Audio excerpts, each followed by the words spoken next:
Los Angeles in the summer heat looks invincible from a distance freeways like glowing veins, windows lit like a constellation that never goes dark. But behind one of those panes of glass, a bedroom window is nudged an inch. The screen whispers. A figure slides in without hurry, as if the night itself had found a key. In the morning, a city that sells dreams will wake to a different kind of advertisement. A front page that says no lock is really a lock when terror learns your habits. It began without pattern, and that was the point. A married couple who thought the dog's bark was nothing. A grandmother who left the kitchen light on the way she always did. A child breathing evenly in a warm, small room. Doors left for the breeze became invitations. The sound that followed was not a scream at first, but the quiet thud of drawers opened and closed. A breath too close to the pillow. The faint chemical scent of rubber on a floor. When the sirens finally arrived, they did not chase a car, they chased a rumor. Neighbors stood on lawns in their slippers and watched the tape go up. The cameras arrive, the body bags roll, as if the night had grown an audience. By week's end, hardware stores had no more deadbolts. People nailed windows shut and slept with the television on, praying that noise alone might keep a shadow away. The police stood in front of microphones and promised vigilance. But how do you patrol a city's every heartbeat? The killer moved by a primitive arithmetic opportunity plus darkness, and the rest of Los Angeles did the only math it could. If it happened here, it could happen next door. And if it could happen next door, it could happen to me. Before anyone knew his name, the city had already given him one, a myth too real to ignore. He was not a ghost. He was a man who liked the feeling of crossing thresholds that did not belong to him. He did not stalk one type of victim, he stalked certainty. The first chill was not in the blood he spilled, but in the realization that safety was a story we told ourselves to sleep. And tonight, that story had run out of pages. He was born Ricardo Leyva Munoz Ramirez, the 29th of February 1960, in El Paso, Texas, a child of the borderlands, where the desert meets dust and silence. To most neighbors, the Ramirezes were just another working-class family trying to survive. But inside that small home, the air was filled with violence. His father, Julian Ramirez, worked long hours on the railroads. He came home with a temper hotter than the Texas Sunday. When Richard disobeyed, the belt came off not as discipline, but as declaration. Pain is control. His mother, Mercedes, watched quietly, eyes fixed on the floor, praying for the storm to pass. It never did. Richard learned early that darkness offered shelter. He slept in cemeteries, sneaked into empty houses, stared at the moon for hours. And then came Mike the cousin, who would complete his transformation. Mike was a decorated Vietnam veteran, but the war had left its mark in ways no metal could hide.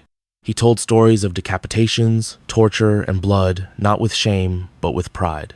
When he returned to Texas, he brought home Polaroids of women he claimed to have killed, holding their heads like trophies. Richard was 12 when he first saw them. That summer, Mike began teaching him how to hunt humans, how to move quietly, how to strike first, how to make fear a weapon. One afternoon, as Richard sat in the kitchen, Mike's wife, Jessie, shouted at him for bragging about the war. Without warning, Mike pulled out a .38 revolver and shot her in the face, point blank right in front of Richard. Blood sprayed across the linoleum. Jessie collapsed, the coffee still steaming beside her. Richard didn't scream. He just stared. Something inside him clicked or broke forever. From that day, death stopped being real. He started skipping school, wandering the city at night. He stole, lied, experimented with drugs, and when he looked in the mirror, he saw not a boy, but a reflection that was finally free from consequence. By 16, he moved to Los Angeles, drifting through cheap motels and alleys that smelled of gasoline and decay. He became addicted to cocaine, stealing cars to feed the habit. Each theft thrilled him. Each break-in gave him a rush, a small rehearsal for the power he'd later crave. He was fascinated by Satanism, not as religion but as rebellion. He wore black, grew his hair long, carried a pentagram necklace. He whispered to the darkness the way others said their prayers. "I don't believe in God," he told a friend once. "I believe in me, and in the night." In the years that followed, the child from El Paso disappeared, replaced by something colder, something that learned how to survive by invading other people's light. The streets of Los Angeles didn't know it yet, but they were welcoming home a new kind of predator, one shaped not by madness alone, but by the worship of power itself. It was June 1984 when Los Angeles first met its nightmare. The city was restless, a heat wave pressed against the skyline, thick as smoke. People slept with windows open, trusting the cool air to ease the night. That trust was exactly what he needed. Inside a small apartment in Glassell Park, 9-year-old Jenny Vinkow lay alone in bed. Her son would find her the next morning, the window screen cut open. The sheets soaked, her throat so deeply it nearly severed her head.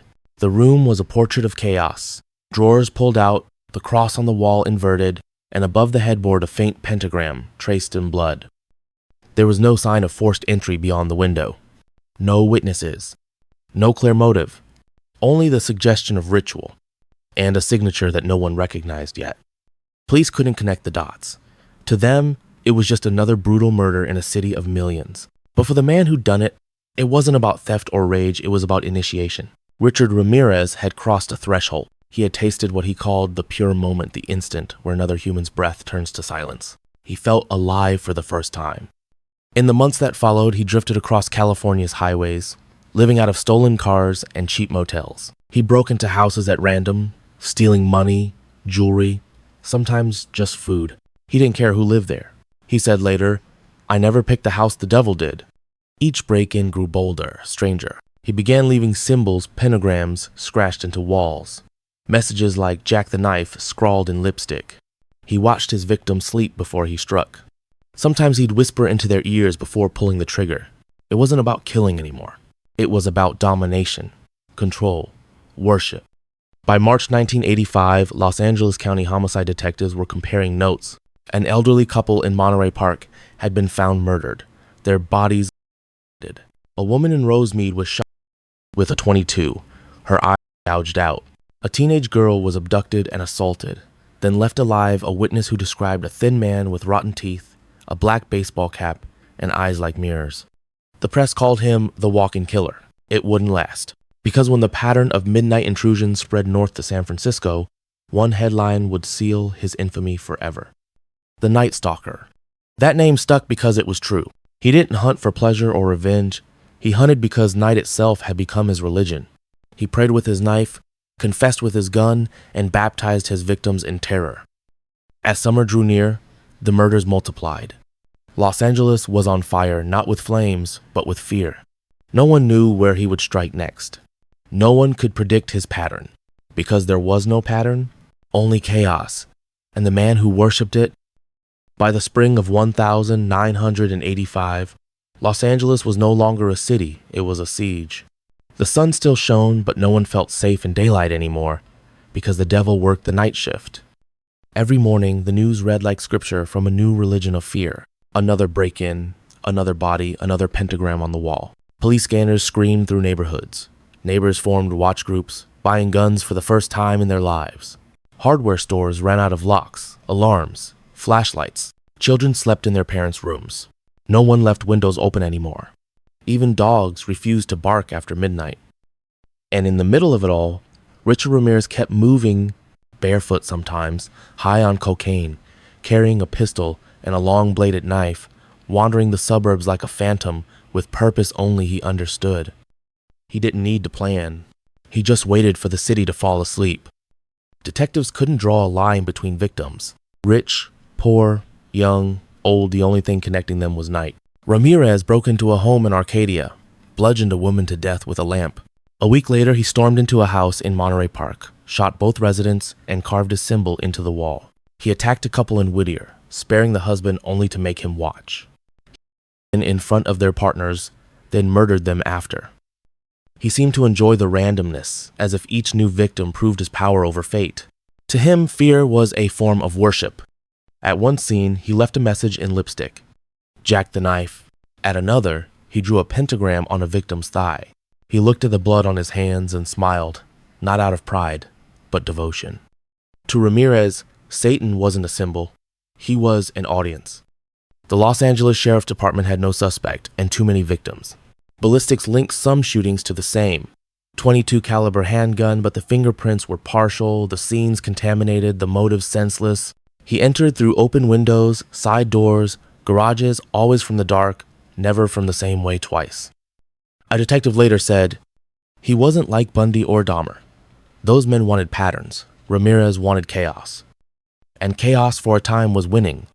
Then came a clue, something small, stupid, and ordinary. At nearly every crime scene, investigators found the same footprint. A men's size 11.5 Avia sneaker, a rare model sold to less than a dozen stores in California. It wasn't much, but it was something. Police began quietly calling the suspect the Avia Man. As July bled into August, the Night Stalker became myth. News anchors warned viewers to lock windows, bless their homes, sleep in shifts. Helicopters circled the skies. Reporters whispered his name like a curse. Then came the break. A survivor, Maria Hernandez, 22, escaped an attack in Rosemead. She'd raised her hands just in time. The bullet ricocheted off her car keys. Her roommate, Dale Okazaki, wasn't so lucky. But Maria had seen him. She described the teeth, the dark eyes, the smell of sweat and sulfur. 2 days later, another victim survived in Monterey Park. She too described the same man. The sketch went public, and Los Angeles held its breath. For the first time, the Night Stalker had a face. Ramirez saw his own picture on the front page while buying coffee. He grinned. He didn't run. He simply whispered to himself, "It's time." That night, he drove north toward San Francisco, toward New Prey, and toward the end of his reign. It was the 31st of August 1985 when Los Angeles finally fought back. After months of terror, the man who had haunted a city stepped into the daylight, and this time, the darkness could not protect him. That morning, Richard Ramirez boarded a bus to East Los Angeles, unaware that his reign of fear was about to end. He had spent the night before in Tucson, Arizona, hiding in a friend's apartment. When he returned to California, he walked past a newsstand and froze. His own face stared back at him from every front page. The headline read, "The Night Stalker Identified." He smiled at first, perhaps in disbelief, perhaps in arrogance, but around him, the air shifted. People began to recognize the man from the paper. One woman gasped. Another pointed. Within minutes, whispers became shouts. He ran, down Hubbard Street, across intersections, through alleys barefoot, breathless, hunted. But this was no longer the city he ruled. This was a city united by fury. Men poured from their homes, shouting in English and Spanish. They chased him, cornered him, and struck him with pipes, bats, and fists. The predator became the prey. Police arrived just in time to save him from being beaten to death. Ramirez, bloodied and dazed, was handcuffed on the pavement. When an officer asked his name, he looked up and whispered, "Hail Satan." For the first time, Los Angeles exhaled. 4 years later, in 1989, the trial began. It was one of the most expensive and heavily covered cases in California's history. Richard Ramirez faced 43 charges, 13 murders, 5 attempted murders, 11 sexual assaults, and 14 burglaries. Each day, he entered the courtroom with long black hair, sunglasses, and a pentagram drawn on his hand. He smiled for the cameras, winked at women in the audience, and treated the courtroom like a stage. To him, fame was victory. The prosecution called him the embodiment of evil. The defense called him insane. The jury called him guilty. On the 20th of September 1989, the verdict was read, guilty on all counts. When the judge sentenced him to death, Ramirez leaned into the microphone and said, "Big deal. Death always comes with the territory. See you in Disneyland." He smiled again, the same smile that had haunted a city. In San Quentin prison, Ramirez became a dark celebrity. He received hundreds of letters, some from admirers, some from worshippers. They sent photographs, perfume, even wedding proposals. One woman, journalist Doreen Leoy, wrote to him for 11 years. In 1996, she married him inside the prison chapel, while he wore shackles. When asked why, she said, "I see the good in him that others don't." Ramirez replied, "Satan takes care of his own." He remained on death row for 23 years, never showing remorse, never denying what he had done. To him, death was not punishment, it was promotion. On the 7th of June 2013, Richard Ramirez died at age 53, not by the gas chamber, but by cancer. He died as he lived, defiant, silent, unrepentant. The state closed the file. The city tried to forget, but evil leaves fingerprints that never fade. San Quentin fell quiet after Richard Ramirez's death, but the silence did not last long. Within hours, letters, flowers, and candles appeared at the prison gates. They were not for the victims.